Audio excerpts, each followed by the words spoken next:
For many years, vehicle hoods utilized coil springs integrated into large hinge assemblies to assist in opening and to hold the hood open for service.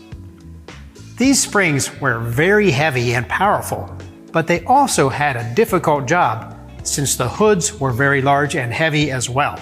As cars became smaller and lighter, the hoods were smaller and lighter, and these types of springs were no longer necessary. They were eventually replaced by gas-charged struts, also known as lift supports, which had already become popular for rear hatches and tailgates on cars and SUVs. Some vehicles utilized a hood prop rod in place of springs, but as struts became more common, a popular upgrade has been to retrofit a prop rod equipped vehicle to a hood strut. These hood and hatch struts are small diameter cylinders filled with oil and nitrogen gas. The rod that comes out of the strut is connected to a piston inside. When the hood or hatch is closed, the piston is forced toward the bottom of the cylinder, increasing the pressure on the gas.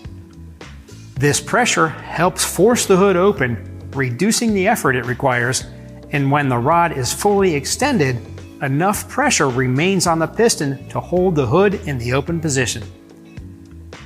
Since these struts are filled with gas, they must remain perfectly sealed. Even the slightest loss in pressure will reduce their efficiency.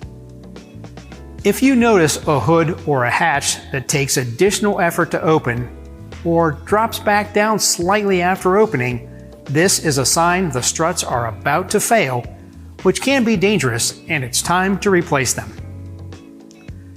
When replacing the struts, always replace them in pairs when originally equipped. One strut will not be enough to get the job done, and be sure to support the hood or hatch with a prop rod or have an assistant give you a hand. Thanks for watching.